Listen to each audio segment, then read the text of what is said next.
Hello everyone. This is one of the most famous games played by the American chess master Paul Charles Morphy when he came to Paris to visit the opera house, as he was invited by Duke Karl to visit the opera house. When Morphy came to Paris to visit the opera house, Duke Karl challenged Morphy for a chess game, and Morphy accepted the challenge, but Morphy had to face Duke Karl and his companion Count Isouard together. So Duke Karl and Count Isouard both are playing black in this position, and Paul Charles Morphy is playing white in this position. And this game is played in 1858, and this is one of the greatest chess games played of all time. And any chess classics book that you take, and if you open the first page, you will find this game. This is known as the opera game. And in this position, Paul Charles Murphy opened the game with 4, and Duke Karl and Count Isouard played e5. Then Murphy played knight f3, d6, the Philidor defense, and d4, striking in the center. And bishop g4 is played by Duke Karl and Count Isouard. This bishop to g4 move, trying to pin the knight to the queen, is it's a theory back in that time in 1858, but this move is a weak move, and it's kind of an inaccuracy. The idea of this move is to pin this knight and take this knight, so when we recapture with the queen, we will be in contact with the d4 pawn and they will capture the d4 pawn. But it's an inaccuracy because if white takes the pawn on e5 and if black recaptures, white will capture the queen, the king has to capture the queen back, and then we can grab the pawn on e5, hitting the bishop on g4 and also hitting the pawn on f7, which will threaten the king and the rook through an eventual fork. So this move is considered an inaccuracy or a weak move, but back in that time, they just played this move. So Morphy just played d takes e5, and they played bishop takes f3, and Morphy recaptured with the queen, and they recaptured the pawn on e5 as they were down a pawn. And in this position, Morphy played bishop to c4, already threatening checkmate on move 6 on f7. So they had to defend the checkmate, and they played the move knight to f6.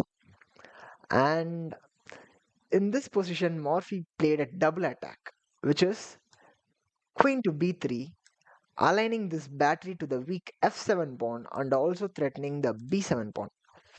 So black is not equipped to defend both the threats, and he cannot defend both the threats. So black tried to stop the f7 threat, which is deadly. So he defended this pawn, but this pawn is left hanging. But in this position, Morphy played knight c3. You may ask, why didn't Morphy capture the pawn on b7? Actually, Morphy could have captured the pawn on b7, and that is the strongest move in the position. And if Morphy did so, Morphy would be up a pawn, right? But the thing is, black has this nasty move, queen to b4 check, forcing a queen trade. But it's okay to trade queens in this position, but in the resulting position we will be only up a pawn, and we have a good endgame, but it's slow. So Morphy is a artist, I would say, artist or a magician. He has a rich taste of the chess game, so he played the move knight c3 instead of going for the material, that to the b7 pawn. Morphy developed the knight to c3, and in this position they played the move c6 so that the queen laterally defends the pawn on b7, and Morphy played the move bishop to g5. This bishop to g5 move puts a lot of pressure to the black's position, and black is kind of stuck in this position. If you see, black cannot develop this knight to d7 because b7 hangs, and also the c6 pawn will hang. because this knight will block the queen's vision to the pawn. Black can also not develop this bishop because that bishop is blocked by its own queen, and this G6 pawn is G7 pawn is there. At least this pawn has to be pushed somewhere to give room for the bishop, which is too slow in this position.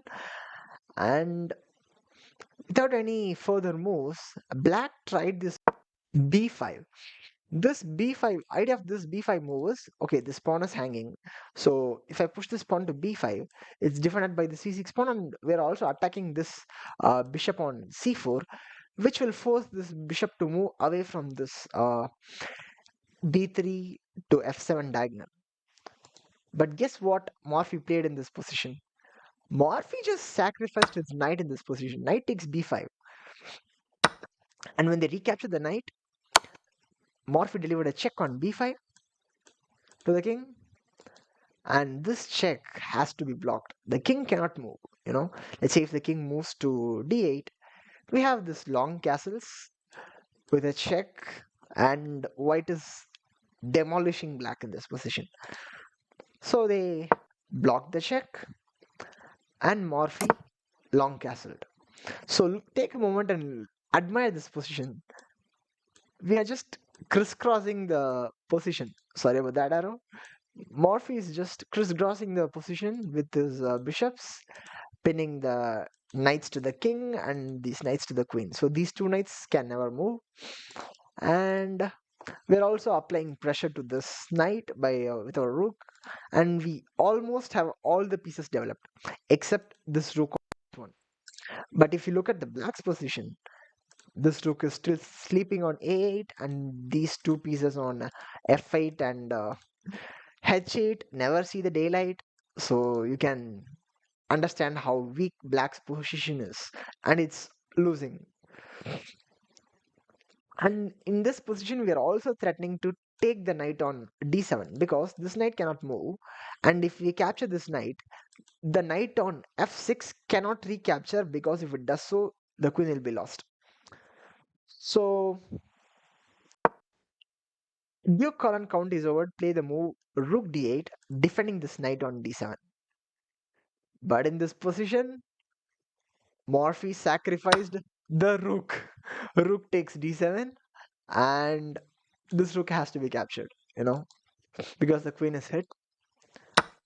The rook recaptures, and we develop this h1 rook to d1, and we again put pressure to recapture the rook and win material back. But in this position, Duke Colon Count is our tried to play a good move or a logical move, I would say. They played this move queen to e6. The idea behind this move is, first thing is, when the queen is on e7, it is pinned by this bishop. So this knight on f6 cannot move. So we unpin the knight. At the same time, we offer a queen trade because black is up material. So if they if they if they are able to get a queen trade, black's position will not be worse. Black may survive the attack and may not lose terribly. So this move has a multi-purpose. But Morphy delivered this check. Bishop takes d7, forcing that bishop to be recaptured. Queen cannot recapture the bishop because rook takes queen and the queen will be lost. So the knight recaptures the pawn on d7. The bishop on d7. And feel free to pause the video and try to find the winning move that Morphy played. Take your own time.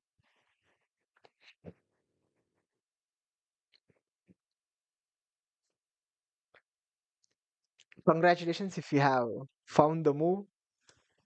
Queen to b8, check.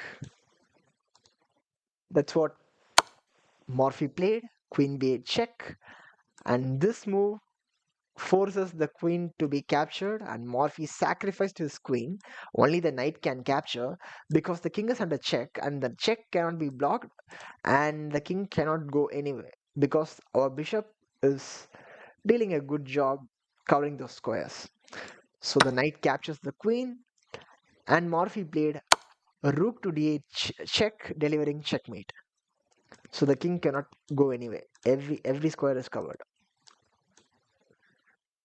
So yeah, this is known as the opera house game and opera checkmate, and you can see it's only a bishop and a rook. An 8 point of material can just deliver checkmate. That's all you need. If you see the black's position, black has a queen, black has a knight, has a bishop, has a rook, but this bishop and this rook never saw the daylight. It's still undeveloped, it's still sleeping, but Morphy efficiently used all the pieces and developed all the pieces rapidly, and this shows the importance of the rapid development over materialistic advantage.